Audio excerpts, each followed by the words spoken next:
السلام علیکم ورحمۃ اللہ وبرکاتہ۔ الحمد للہ وکفی وسلام علی عباده الذین اصطفى اما بعد فاعوذ باللہ من الشیطان الرجیم بسم اللہ الرحمن الرحیم۔ لقد نصركم الله في مواطن كثيرة ويوم حنين إذ أعجبتكم كثرتكم فلم تغن عنكم شيئا وضاقت عليكم الأرض بما رحبت صدق الله العظيم۔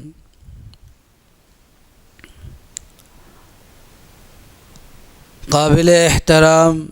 معزز ناظرین کرام، اللہ تبارک و تعالیٰ کا بے انتہا فضل و کرم، اس کی مہربانی اور عنایتیں ہوئی کہ اس ماہ ربیع الاول میں آقائے دو عالم نبی پاک تاجدار بطحہ محمد عربی صلی اللہ علیہ وسلم کی سیرت طیبہ کو کہنے اور سننے کا موقع عطا فرمایا۔ یہ ماہ ربیع الاول جس میں آقائے دو عالم نبی پاک صلی اللہ علیہ وسلم کی ولادت طیبہ ہوئی ہے، اس مناسبت سے اس مبارک مہینے میں سیرت طیبہ کے اس سلسلے کو شروع کیا گیا، جس میں مختلف علماء کرام کے بیانات محفوظ کر کے آپ تک پہنچائے جا رہے ہیں۔ اس عاجز کو جو عنوان دیا گیا تھا سن 8 ہجری آپ صلی اللہ علیہ وسلم کی حیات طیبہ، تو اس کی ایک قسط پہلے آ چکی ہے، دوسری قسط غزوہ حنین اور غزوہ طائف سے متعلق آپ کے سامنے پیش ہے۔ آقائے دو عالم نبی پاک صلی اللہ علیہ وسلم سن 8 ہجری میں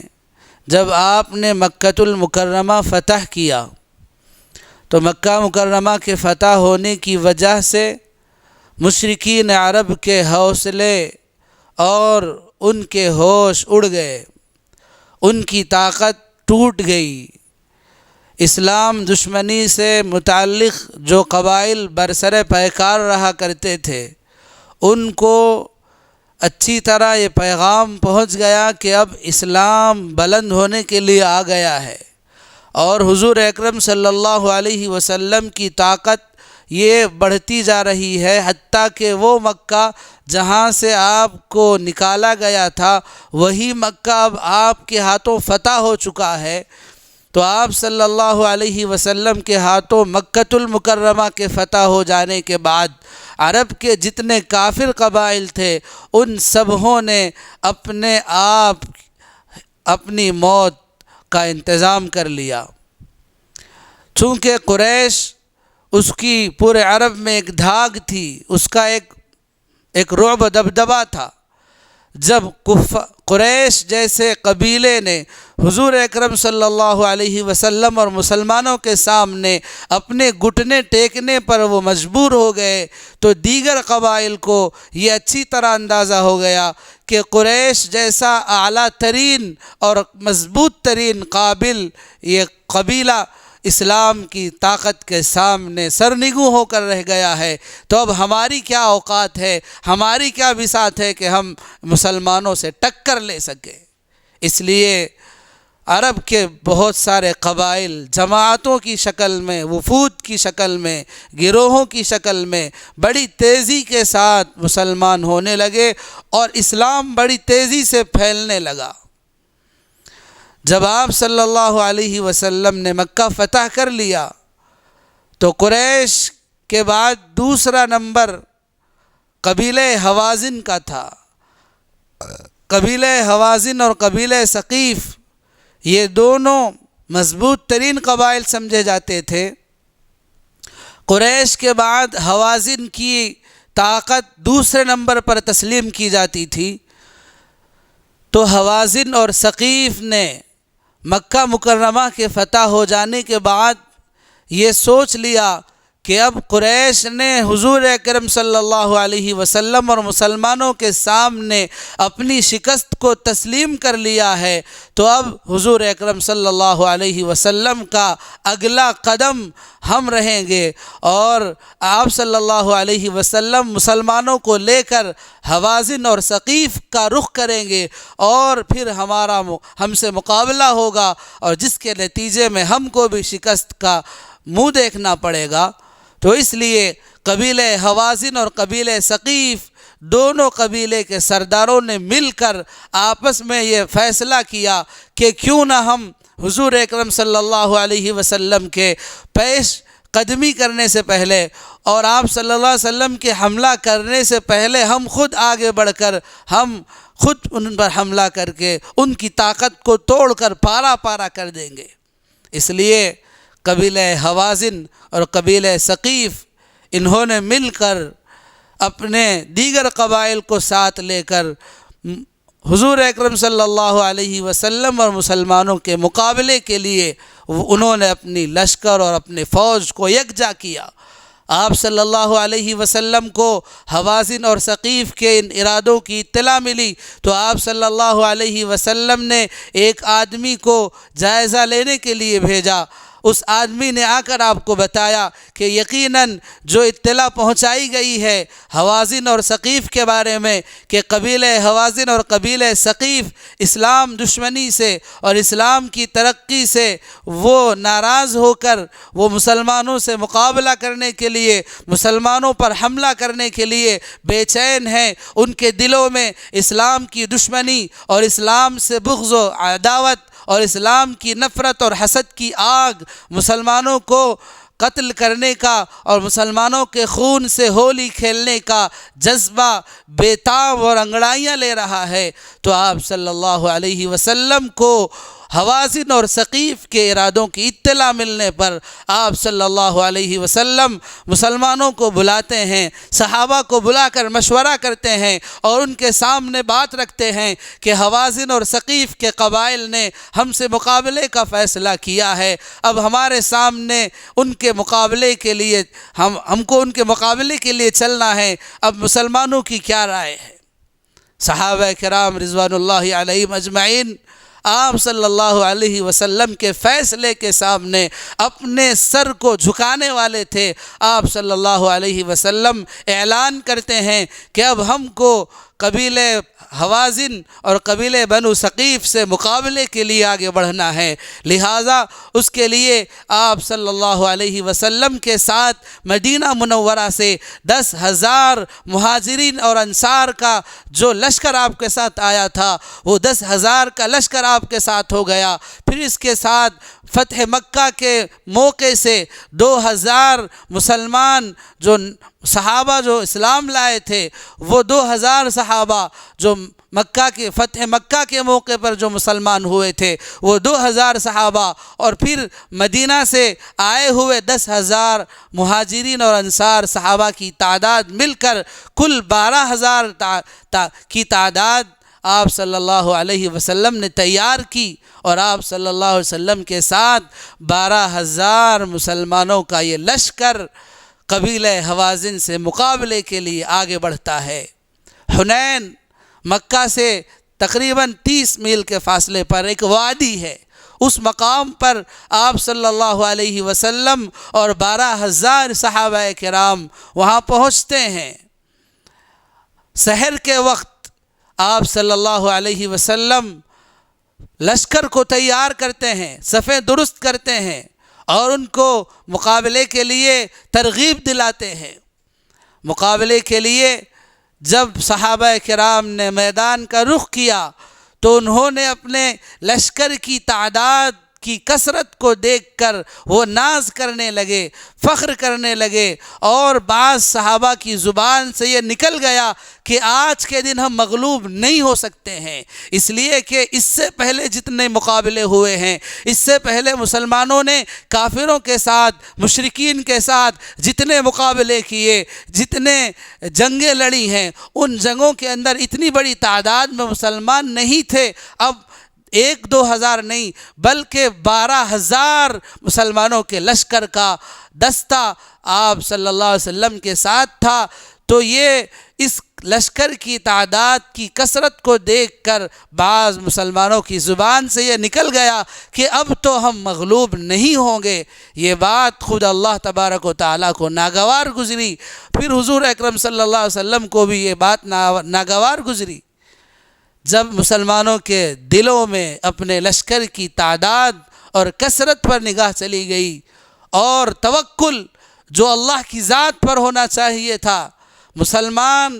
کا سب سے بڑا سرمایہ، مسلمان کی سب سے بڑی دولت وہ اللہ رب العزت والجلال کی ذات پر بھروسہ ہے۔ مسلمان جب بھی کسی جنگ کے اندر کافروں سے مقابلہ کرتے ہیں تو وہ اپنے قوت بازو کی وجہ سے، اپنے ہتھیار کی وجہ سے، اپنے تعداد کی وجہ سے نہیں کرتے ہیں، بلکہ وہ مقابلہ کرتے ہیں تو وہ اللہ کی مدد و نصرت کے بھروسے پر، اللہ کی ذات پر مکمل توکل اور بھروسہ کرتے ہوئے، اللہ کی ذات پر کامل یقین رکھتے ہوئے وہ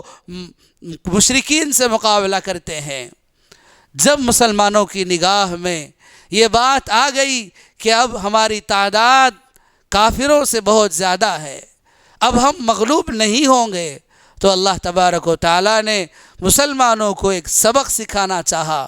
اور ان کی اس اجتہادی غلطی اور ان کے اس تصور کی اصلاح کرنے کے لیے میدان مقابلے کا کچھ انتظام اس طرح کیا کہ مسلمان جب حنین کی وادی میں پہنچے تو وہاں پر پہلے سے حوازن کے لوگ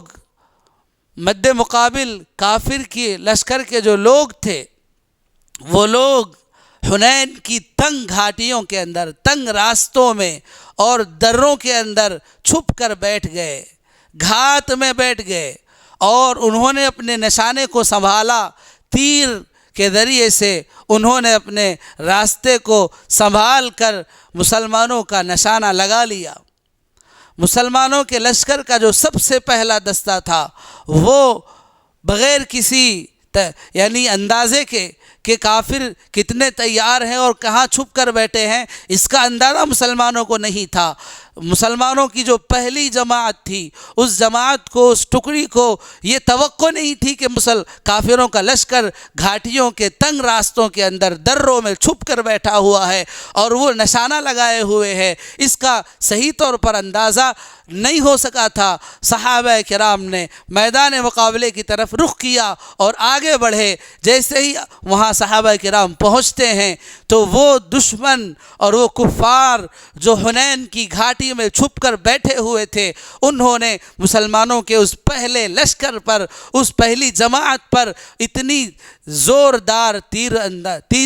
اندازی کی، اتنے کثرت سے تیر برسائے کہ مسلمان کے پیر اکھڑ گئے، مسلمان جم نہیں سکے، مسلمان ابھی صحیح طور پر میدان مقابلے کے اندر جم نہیں پائے تھے کہ کافروں کی طرف سے بہت ہی کثرت کی تعداد میں، بہت زیادہ تعداد کے اندر تیر برسنے لگے تو مسلمان پسپا ہوئے، پیچھے کی طرف بڑھنے لگے۔ تو اس موقع پر میدان مقابلے میں اگر کوئی ہستی وہ جم کر اور ثابت قدمی کے ساتھ، مردانگی اور پامردی کے ساتھ جمی ہوئی تھی، وہ آپ صلی اللہ علیہ وسلم کی ذات بابرکت تھی۔ آپ صلی اللہ علیہ وسلم حنین کے اس میدان میں اکیلے تنے تنہا، آپ کے ساتھ چند صحابہ ہیں، چند مہاجرین اور انصار کے ساتھ آپ صلی اللہ علیہ وسلم ڈٹے ہوئے ہیں، جمے ہوئے ہیں اور بہادری کے ساتھ، ثابت قدمی کے ساتھ آپ کافروں سے مقابلہ کر رہے ہیں۔ آپ کی زبان مبارک پر یہ الفاظ جاری ہیں، انا النبی لا کذب، انا النبی عبد المطلب، کہ میں نبی ہوں، میں سچا نبی ہوں، میں جھوٹا نہیں ہوں، میں عبد المطلب کی اولاد ہوں۔ آپ کی زبان پر یہ اشعار جاری تھے اور آپ مقابلے کے کے لیے آپ ڈٹے ہوئے تھے۔ جب آپ نے یہ دیکھا تو آپ نے حضرت عباس رضی اللہ تعالی عنہ جو آپ کے چچا ہیں، آپ نے ان سے کہا کہ اے عباس آپ آواز لگائیے، آپ پکاریے تمام صحابہ کو۔ تو حضرت عباس رضی اللہ تعالی عنہ نے تمام بکھرے ہوئے لشکر کی طرف آواز لگائی کہ اے بیعت رضوان والو، اے معاشرہ انصار، تم کہاں چلے گئے ہو؟ تم کدھر جا رہے ہو؟ آؤ پلٹو میدان کی طرف، جس چیز کے شوق میں اور شہادت کے طلب میں تم یہاں نکلے تھے تو اس کی طرف آؤ، بڑھو۔ حضرت عباس رضی اللہ تعالیٰ عنہ کی آواز لگنا تھا کہ صحابہ کرام بالکل لپک کر اور دوڑتے ہوئے صحابہ کرام رضوان اللہ علیہم اجمعین آپ صلی اللہ علیہ وسلم کی طرف جمع ہو گئے۔ آپ صلی اللہ علیہ وسلم نے ایک مٹھی مٹی اپنے ہاتھ میں لی اور آپ نے شاہت الوجوہ کہہ کر ایک مٹھی مٹی کو اس کافر کے مجمع کی طرف پھینکا، جس کے نتیجے میں ان کافروں کی آنکھوں کے اندر وہ مٹی پڑ گئی اور اس کے نتیجے میں ان کی ہمتیں پست ہو گئی، ان کے حوصلے ٹوٹ گئے اور ان کے اندر پسپائی پیدا ہوئی۔ وہ پلٹنے لگے، پیچھے کی طرف ہٹنے لگے، کافروں کا مجمع بکھرنے لگا، وہ مقابلے کی تاب نہیں لا سکے۔ اب کی بار صحابہ کرام بالکل بے جگری کے ساتھ، حوصلے کے ساتھ، ہمت کے ساتھ، بہادری کے ساتھ وہ اپنی جان کو اپنے ہتھیلی میں لیے ہوئے آگے بڑھ رہے ہیں اور بہت ہی جرأت کے ساتھ کافروں کو کاٹتے چلے جا رہے ہیں۔ اس مقابلے کو دیکھ کر وہ جنگ جو ابتداً شکست کی طرف جا رہی تھی، اللہ تبارک و تعالیٰ نے مدد کر دی ہے، اللہ نے کرم کر دیا۔ اللہ تبارک و تعالیٰ نے فرشتوں کی جماعت کو ایمان والوں کی مدد کے لیے روانہ کر دیا، اور اللہ تبارک و تعالیٰ نے قرآن مجید کے اندر پارے 10 سورہ توبہ میں ارشاد فرمایا، لَقَدْ نَصَرَكُمُ اللَّهُ فِي مَوَاطِنَ كَثِيرَةٍ وَيَوْمَ حُنَيْنٍ إِذْ أَعْجَبَتْكُمْ كَثْرَتُكُمْ فَلَمْ تُغْنِ عَنْكُمْ شَيْئًا، کہ اللہ تبارک و تعالیٰ نے ایمان والوں کی کئی جگہوں پر، کئی میدانوں میں، کئی موقعوں پر اللہ تبارک و تعالیٰ نے مدد فرمائی۔ غزوہ بدر کے اندر اللہ تبارک و تعالیٰ نے مدد فرمائی، غزوہ خندق میں اللہ تبارک و تعالیٰ نے مدد فرمائی، سریہ موتا کے موقع پر اللہ تعالیٰ نے مدد فرمائی، بے شمار مقامات پر اللہ تبارک و تعالیٰ نے اہل ایمان کی مدد فرمائی۔ تو یہ سن 8 ہجری میں جو حنین کا موقع تھا، جنگ حنین کے اندر بھی اللہ تبارک و تعالیٰ فرماتے ہیں کہ ہم نے اس موقع پر بھی اپنے کرم اور مہربانی سے ایمان والوں کی مدد فرمائی اور ایسے لشکر کو مدد کے لیے بھیجا جو دکھائی نہیں دیتا تھا۔ فرشتوں کے لشکر کو اللہ تبارک و تعالیٰ نے روانہ کر دیا ایمان والوں کی مدد کے لیے۔ پھر کیا تھا کہ وہ کافر ٹک نہیں سکے میدان کے اندر، مسلمانوں سے مقابلے کے لیے وہ رک نہیں پائے۔ اب لازمی طور پر کفار شکست کو تسلیم کیے، وہ ہار گئے، اور اس موقع پر اللہ کے نبی صلی اللہ علیہ وسلم اور صحابہ کے ہاتھ جو مال غنیمت ہاتھ آیا، اب سے پہلے جتنی جنگیں ہوئی تھی ان تمام جنگوں میں سب سے بڑا مال غنیمت اس موقع پر ہاتھ آیا۔ تقریباً 24,000 اونٹ تھے، 40,000 بکریاں تھیں، 6,000 غلام اور باندیاں تھیں۔ اتنی بڑی تعداد کے اندر مال غنیمت مسلمانوں کے ہاتھ آیا اور اتنی بڑی کامیابی اور سرخ روی اللہ تبارک و تعالیٰ نے مسلمانوں کو عطا فرمائی۔ وہ قبیلہ حوازن جو یہ سوچ رہے تھے کہ قریش مکہ وہ تو مسلمانوں کے سامنے جھک گئے ہیں، وہ تو شکست کو تسلیم کر لیے ہیں، اب ہم حوازن کے قبیلے والے اب ہم دکھائیں گے مسلمانوں کو اب ہم لوہے کے چنے چبائیں گے۔ اب ہم مسلمانوں کو جو کام قریش نہیں کر سکے تھے ہم وہ کام کر کے دکھائیں گے، اور پورے عرب کے اندر ہماری نیک نامی کا چرچا ہوگا کہ جو کام قریش نہیں کر سکے وہ کام قبیلہ حوازن کے لوگوں نے کر دکھایا اور مسلمانوں کو شکست دے دی۔ تو مسلمانوں کو شکست دینے کے جذبات لے کر حوازن آگے بڑھے تھے، لیکن اللہ تبارک و تعالیٰ کی مدد اور حضور اکرم صلی اللہ علیہ وسلم کی دعاؤں اور آپ صلی اللہ علیہ وسلم کی ثابت قدمی اور آپ کی اولو العزمی کے نتیجے میں اللہ تبارک و تعالیٰ نے حنین کے میدان میں بھی مسلمانوں کو فتح نصیب فرمائی، فتح عظیم نصیب فرمائی۔ تو میرے بھائیوں، یہ موقع بھی مسلمانوں کے لیے انتہائی فرط مسرت کا موقع تھا کہ جس میں اللہ تبارک و تعالیٰ نے مشرکین عرب کے حوصلوں کو مزید ان کو شکست ہو گئی، وہ ہار گئے، ان کے حوصلوں کو اور زیادہ توڑ دیا گیا۔ پھر اس کے بعد اس موقع پر لشکر بھاگ کر کوئی نخلا کی طرف چلا گیا، کوئی طائف کی طرف چلا گیا، کوئی کہیں اور چلا گیا، تینوں طرف قبائل بکھر گئے۔ آپ صلی اللہ علیہ وسلم نے صحابہ کرام کو بھیج کر روانہ کر کے ان کا تعاقب کیا گیا، انہیں گرفتار کیا گیا، مال غنیمت مسلمانوں کے ہاتھ آیا۔ پھر جو قبیلہ ثقیف کے لوگ تھے وہ قبیلہ ثقیف کے لوگ طائف کی طرف بھاگ گئے اور طائف کے علاقے میں جا کر قلعے میں پہنچ گئے، اور قلعے کے اندر ایک سال کی روزی کو، ایک سال کے اناج کو جمع کر لیا اور اپنے قلعے کے دروازے بند کر لیے۔ آپ صلی اللہ علیہ وسلم نے صحابہ کرام کو لے کر تقریباً 20-25 دن طائف کا محاصرہ کیا گیا،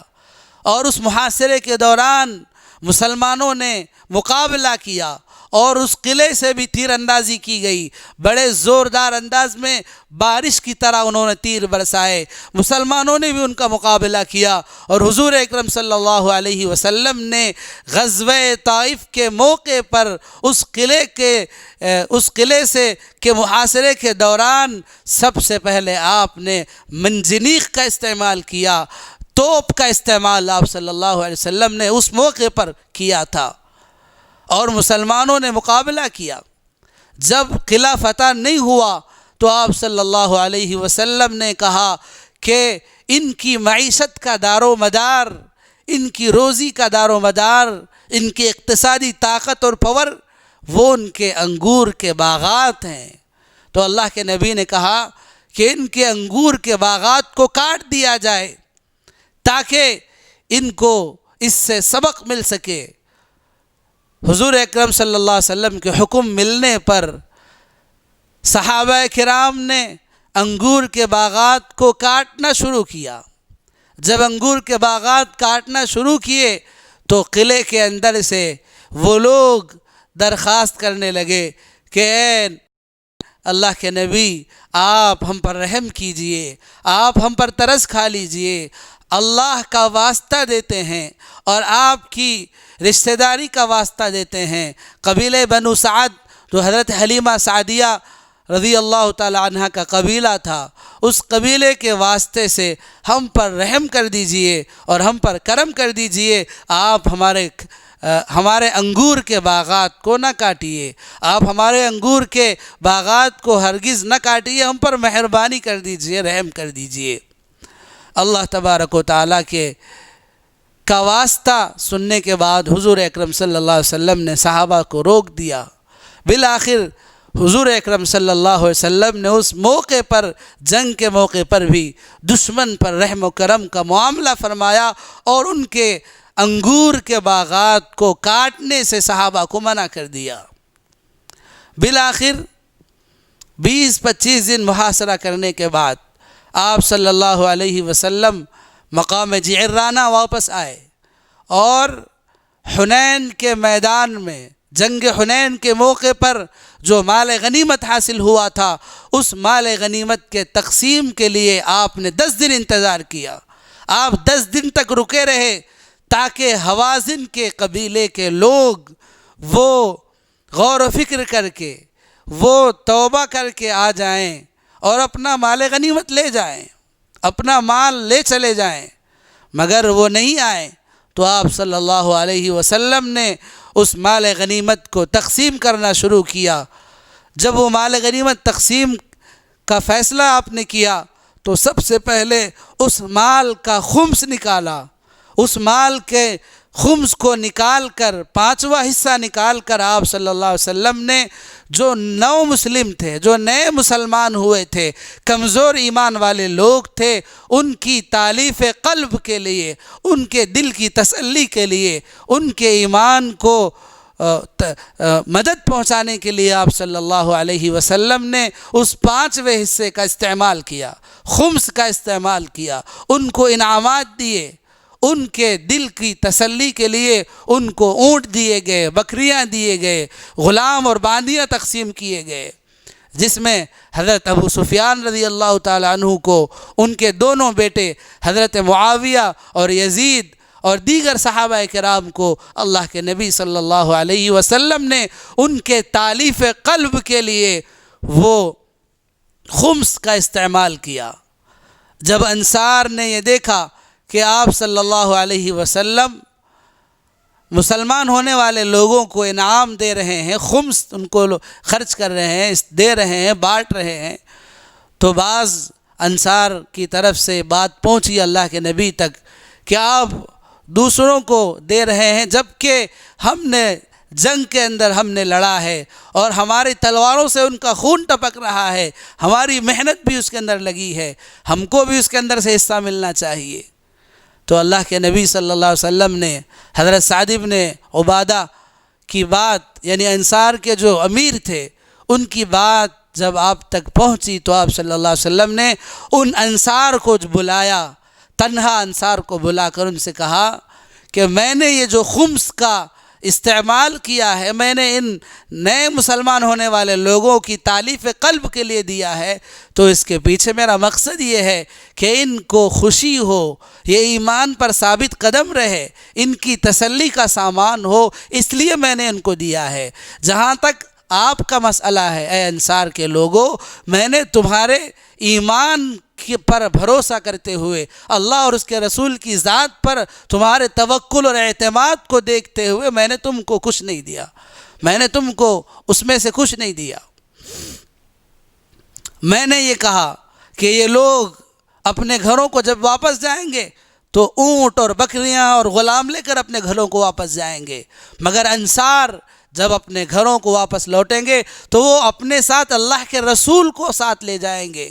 اللہ کے رسول آپ کے ساتھ ہوں گے۔ اے انصار کے لوگوں، اگر ہجرت نہ ہوتی تو میں انصار میں سے ہوتا، اگر لوگ ایک راستے پر چلیں اور انصار دوسرے راستے پر چلیں تو میں انصار کے راستے پر چلوں گا۔ اللہ کے نبی نے خطبہ دیا، اس خطبے کے نتیجے میں انصار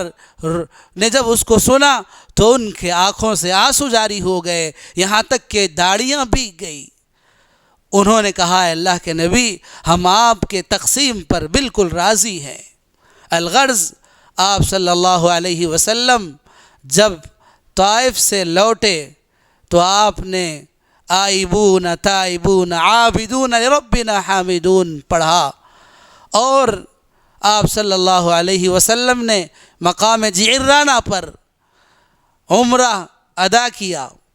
اور اس طرح میں نے آپ کے سامنے سرسری طور پر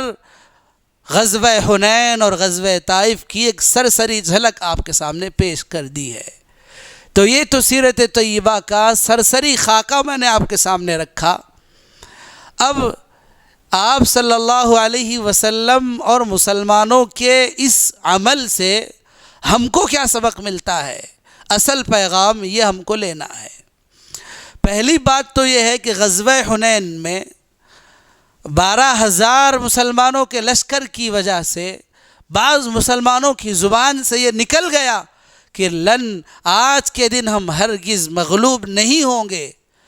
تو اس موقع پر اللہ تبارک و تعالیٰ نے یہ پیغام دیا کہ مسلمانوں کو چاہیے کہ وہ ہر موڑ پر، چاہے مسلمان تعداد میں تھوڑے ہوں یا زیادہ ہوں، چاہے مسلمانوں کے پاس اسلحہ ہو یا نہ ہو، ہر حال میں ایمان والوں کی یہ فکر اور یہ سوچ ہونی چاہیے کہ وہ اللہ کی طاقت پر بھروسہ کریں، اللہ کی ذات پر اعتماد کریں، اللہ پر مکمل توکل ہو، وہ اسباب پر بھروسہ نہ کریں، وہ دنیاوی ساز و سامان پر بھروسہ نہ کریں، بلکہ مسلمانوں کو کامل یقین اللہ کی ذات پر ہونی چاہیے، توکل اللہ کی ذات سے ہونی چاہیے۔ اللہ کی ذات تمام اسباب سے بے نیاز ہے، اس لیے اہل ایمان کو یہ پیغام ملتا ہے کہ ہم کسی بھی موڑ پر، کسی بھی موقع پر، کسی بھی لشکر سے ہمارا مقابلہ ہو جائے، کسی کافر سے ہمارا مقابلہ ہو جائے، اس مقابلے اور جنگ میں مسلمانوں کے پیش نظر اللہ کی ذات ہونی چاہیے، اللہ کی ذات پر توکل اور اعتماد ہونا چاہیے، اللہ کی ذات سے نگاہ نہیں ہٹنی چاہیے۔ اور دوسرا پیغام یہ ملتا ہے کہ ہم نے ایمان کے لیے جب کلمہ پڑھ لیا ہے تو ہم ڈٹ جائیں، جیسے صحابہ کرام نے اللہ کے نبی کی معیت کے اندر اللہ کے نبی کے ساتھ کافروں سے مقابلے کے لیے وہ ڈٹ گئے، جم گئے، انہوں نے اپنی جان کو جان نہیں سمجھا، اپنے مال کو مال نہیں سمجھا، اپنے بیوی بچوں کی محبت کو قربان کر کے، اپنے وطن کی محبت کو قربان کر کے، اپنی جان کو اپنے ہتھیلی میں لے کر حضور اکرم صلی اللہ علیہ وسلم کے ساتھ سچی وفاداری اور سچی جانثاری کا منہ بولتا ثبوت پیش کیا کہ اے نبی، ہم نے آپ کو اپنا نبی مانا ہے، ہم نے آپ کو اپنا رسول مانا ہے، تو اے نبی ہم جئیں گے تو آپ کے ساتھ جئیں گے، ہم مریں گے تو آپ کے ساتھ مریں گے، ہمارا جینا آپ کے ساتھ، ہمارا مرنا آپ کے ساتھ، آپ کی ادائیں ہم کو اپنے ماں باپ، آل و اولاد اور سب سے زیادہ عزیز ہے۔ تو اس لیے میرے بھائیوں، اس سیرت طیبہ کا دوسرا پیغام یہ ہے کہ ہم اللہ کے نبی صلی اللہ علیہ وسلم سے ویسی ہی محبت کریں اور اللہ کے نبی صلی اللہ علیہ وسلم کی ذات بابرکت کی ویسی ہی پیروی اور اتباع کریں جیسی صحابہ کرام نے کی تھی۔ صحابہ کرام نے اللہ کے نبی سے کیسی محبت کی تھی، کیسی اتباع کی تھی، قرآن مجید اس کی مثالیں بیان کرتا ہے۔ احادیث مبارکہ کے صفحات میں صحابہ کرام کی اتباع کے کامل نمونے موجود ہیں۔ میں زیادہ تفصیلات میں گئے بغیر ایک دو مثالیں آپ کے سامنے رکھوں۔ ہجرت کا موقع ہے، مکہ مکرمہ سے آپ صلی اللہ علیہ وسلم ہجرت کر رہے ہیں، مدینہ کی طرف روانگی ہو رہی ہے، آپ صلی اللہ علیہ وسلم کے ساتھ سواری پر حضرت ابوبکر رضی اللہ تعالیٰ عنہ بیٹھے ہوئے ہیں، مدینہ کی طرف بڑھ رہے ہیں۔ مدینہ کے لوگ آپ صلی اللہ علیہ وسلم کے استقبال کے لیے آتے ہیں اور وہ آپ صلی اللہ علیہ وسلم کو پہچان، حضرت ابوبکر اور حضرت حضور اکرم صلی اللہ علیہ وسلم دونوں ایک سواری پر ہیں، تو لوگ حضرت ابوبکر کو سلام کرنے لگتے ہیں۔ وہ یہ پہچان نہیں پاتے ہیں کہ ان میں پیغمبر کون ہے اور امتی کون ہے، اس میں آقا کون ہے اور غلام کون ہے، یہ پہچان نہیں پائے۔ کیوں؟ اس لیے کہ حضرت ابوبکر صدیق رضی اللہ تعالی عنہ نے آپ صلی اللہ علیہ وسلم کی اداؤں کو اپنی زندگی میں اس طرح پیوست کر لیا تھا کہ شکل، صورت، لباس اور اداؤں سے پہچاننا مشکل تھا۔ بالآخر حضور اکرم صلی اللہ علیہ وسلم سواری سے اترتے ہیں، آپ کی تھکان کا خیال کرتے ہوئے حضرت ابوبکر نے کوئی اشارہ نہیں دیا کہ ان کا شک ختم ہو جائے، لیکن جب آپ کی تھکاوٹ کے آثار ختم ہوئے تو حضرت ابوبکر نے چادر کو حضور اکرم صلی اللہ علیہ وسلم پر ڈال دیا تاکہ جب اس سے پتہ چلے کہ آپ صلی اللہ علیہ وسلم آقائے دو عالم آپ صلی اللہ علیہ وسلم ہیں۔ بالآخر آپ صلی اللہ علیہ وسلم جب اجالے میں ان کے سامنے گئے تو آپ کے چہرے انور کی تجلیات اور بڑھتی گئیں، آپ کا حسن اور بڑھتا گیا۔ جیسے کسی نے کہا یزیدک وجہہ حسنا اذا ما زدتہ نظرا، اے نبی صلی اللہ علیہ وسلم، میں آپ کے چہرے انور کو جتنی مرتبہ دیکھتا ہوں اتنی مرتبہ ہر بار پہلی مرتبہ سے زیادہ اس کا حسن نکھرتا ہے۔ پہلی مرتبہ دیکھا ہوں تو جتنا حسن تھا دوسری مرتبہ میں اس سے زیادہ حسن نظر آتا ہے۔ تو یہ صحابہ کرام کی اتباع کامل تھی۔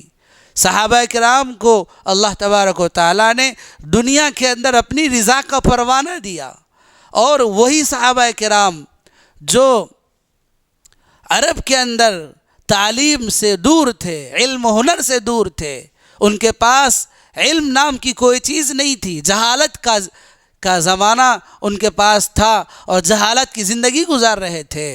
لیکن جب انہی اونٹوں کو چرانے والے لوگوں نے، جب ان علم سے ناآشنا لوگوں نے اللہ کے نبی صلی اللہ علیہ وسلم کے طریقوں کو، آپ صلی اللہ علیہ وسلم کی سنتوں کو اپنی زندگی میں لایا، تو اللہ تبارک و تعالیٰ نے ان کو دنیا کا امام بنا دیا۔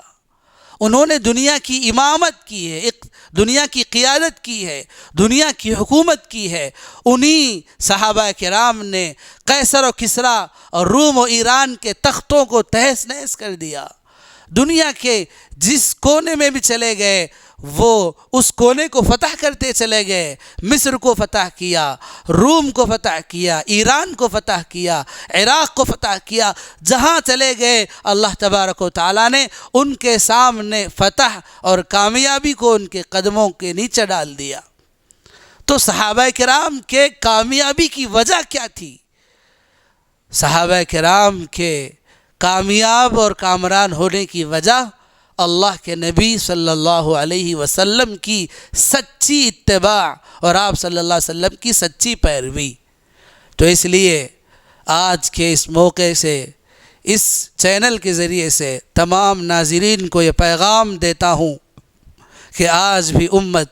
اللہ کے نبی کی اداؤں پر اپنی جان کو قربان کرے۔ یہود و نصارہ، مشرکین، کافروں اور مجوسیوں کے طریقوں کو اپنی زندگی سے نکال کر اپنی زندگی میں اللہ کے نبی کی اداؤں کو جگا دے۔ اللہ تبارک و تعالیٰ پھر سے مسلمانوں کو عزت و کامرانی نصیب کرے گا۔ اللہ کے نبی صلی اللہ علیہ وسلم کی سنتوں پر عمل کرنے میں کتنے فائدے ہیں۔ علماء نے لکھا ہے کہ جو آدمی اللہ کے نبی کی سنت پر عمل کرتا ہے اللہ تبارک و تعالیٰ اس کو 4 انعامات عطا فرماتے ہیں۔ پہلا انعام تو یہ ہے کہ المحبت فی البررہ، اللہ کے نیک بندوں کے دلوں میں اس سنت پر عمل کرنے والے بندے کی محبت ڈال دی جاتی ہے۔ جو بندہ سنتوں پر عمل کرتا ہے اس کی والہیبۃ فی الفجرہ، کافروں، فاسقوں اور فاجروں کے دلوں میں اس سنت پر عمل کرنے والے کی ہیبت اور رعب اور دبدبہ ڈال دیا جاتا ہے۔ تیسرا انعام والسعۃ فی الرزق، کہ جو بندہ اللہ کے نبی کی سنتوں پر عمل کرتا ہے تو اس کے نتیجے میں اس کا انعام اللہ یہ دیتے ہیں کہ رزق میں برکتیں اور وسعتیں ڈال دیتے ہیں، کشادگی اللہ تعالیٰ عطا فرماتے ہیں۔ چوتھا انعام سنت پر عمل کرنے کا یہ ہے کہ جو بندہ اللہ کے نبی کی سنتوں پر عمل کرتا ہے اس کو انعام اللہ تعالیٰ یہ دیتے ہیں کہ دین پر ثابت قدمی اور استقامت کی توفیق نصیب فرماتے ہیں، موت تک وہ ایمان پر قائم رہ سکتا ہے۔ حضرت مولانا حکیم اختر صاحب رحمۃ اللہ علیہ فرماتے ہیں نقش قدم نبی کے ہیں جنت کے راستے، نقش قدم نبی کے ہیں جنت کے راستے، اللہ سے ملاتے ہیں سنت کے راستے۔ امام مالک رحمۃ اللہ علیہ فرماتے ہیں کہ سنت کی مثال حضرت نوح علیہ السلام کی کشتی کی طرح ہے، جو اس کشتی میں سوار ہو گیا وہ اللہ کے عذاب سے بچ گیا، جو پیچھے رہ گیا وہ برباد ہو گیا۔ اسی طرح اگر ہم یہ چاہتے ہیں کہ اللہ کے نبی کی محبت ہم کو مل جائے، اللہ کی محبت مل جائے، آخرت بن جائے، تو چاہیے کہ ہم اللہ کے نبی کی سنتوں پر عمل کریں۔ اور اللہ کے نبی نے فرمایا کہ فتنے کے دور میں جو آدمی میری ایک سنت کو زندہ کرے گا اللہ تعالیٰ اس کو 100 شہیدوں کا ثواب عطا فرمائیں گے۔ حضرت انس رضی اللہ تعالیٰ عنہ فرماتے ہیں کہ آقا دو عالم نبی پاک صلی اللہ علیہ وسلم نے فرمایا من احب سنتی فقد احبنی ومن احبنی کان معی فی الجنہ، کہ جو آدمی میری سنت پر عمل کرے گا، میری سنت سے محبت کرے گا، گویا کہ اس نے مجھ سے محبت کی، اور جس نے مجھ سے محبت کی کل قیامت کے دن وہ میرے ساتھ جنت میں ہوگا۔ اگر ہم یہ چاہتے ہیں کہ کل قیامت کے دن ہم کو جنت میں اللہ کے نبی کی صحبت ملے، اللہ کے نبی کی معیت حاصل ہو، تو ہم کو چاہیے کہ ہم اللہ کے نبی صلی اللہ علیہ وسلم کی سنتوں پر عمل کریں۔ آقا دو عالم کی کیسی زندگی تھی، آپ کیسے کھاتے تھے، آپ کیسے پیتے تھے، آپ کپڑے کیسے پہنتے تھے، آپ اپنے گھر میں کیسے رہتے تھے، پڑوسیوں کے ساتھ کن اخلاق سے پیش آتے تھے، موت سے لے کر زندگی تک، زندگی سے لے کر موت تک، دن سے لے کر رات تک، صبح سے لے کر شام تک کی آپ صلی اللہ علیہ وسلم کی پوری زندگی ہمارے لیے لائحہ عمل ہے اور نمونے عمل ہے۔ اس لیے ہم کو آئیڈیل اللہ کے نبی کو بنانا ہے، ہم کو اپنا چہرہ اللہ کے نبی کے چہرے کے مطابق، اپنا لباس اللہ کے نبی کے لباس کے مطابق بنانا ہوگا۔ ہمارا ظاہر اللہ کے نبی کے مطابق ہو، ہمارا باطن اللہ کے نبی کے مطابق ہو جائے، اس کی فکر ہمیں کرنی ہے۔ اس لیے آخری پیغام اور آخری میسج یہی دیتا ہوں کہ آقا دو عالم نبی پاک صلی اللہ علیہ وسلم کی سنتوں پر ہم عمل کریں، اللہ تبارک و تعالی ہم سے راضی ہو جائے گا، ہماری دنیا بھی بنے گی، آخرت بھی بنے گی۔ ہم اپنے چہرے پر داڑھی رکھیں، ہم اپنا لباس یہود و نصارہ کے لباس کی طرح نہ پہنیں، بلکہ صلحاء اور علماء والا لباس پہنیں، تاکہ ظاہر سے دیکھ کر یہ پتہ لگے کہ مسلمان ہے۔ آج ہمارا نام مسلمانوں والا ہے، مگر چہرے سے دیکھنے سے یہ پتہ نہیں چلتا کہ مسلمان ہے۔ ہمارا نام مسلمانوں والا ہے، مگر ہمارے لباس کو دیکھنے سے یہ پتہ نہیں چلتا کہ یہ مسلمان ہے۔ اس لیے میرے بھائیوں، ہم اپنے ظاہر کو، اپنے چہرے کو، اپنے لباس کو، اپنی وضاحتہ کو اللہ کے نبی پیارے آقا محمد الرسول اللہ صلی اللہ علیہ وسلم کی اداؤں اور آپ کے سنتوں کے مطابق بنائیں گے تو اللہ تبارک و تعالی ہم سے دنیا میں بھی خوش ہوگا، آخرت میں بھی خوش ہوگا، تاکہ کل قیامت کے دن اللہ کے سامنے ہم یہ کہہ سکیں تیرے محبوب کی یا رب شباہت لے کے آیا ہوں، تیرے محبوب کی یا رب شباہت لے کے آیا ہوں، حقیقت اس کو تو کر دے، میں صورت لے کے آیا ہوں۔ اللہ تبارک و تعالیٰ سے دعا کرتا ہوں کہ اللہ تبارک و تعالیٰ مجھے بھی، آپ کو بھی اور پوری امت مسلمہ کو اس فتنے اور فساد کے دور میں امام الانبیاء والمرسلین رحمت للعالمین صلی اللہ علیہ وسلم کی کہ اسوہ حسنہ اور آپ کی مبارک سنتوں پر عمل کرنے کی توفیق نصیب فرمائیں۔ وآخر دعوانا ان الحمد للہ رب العالمین۔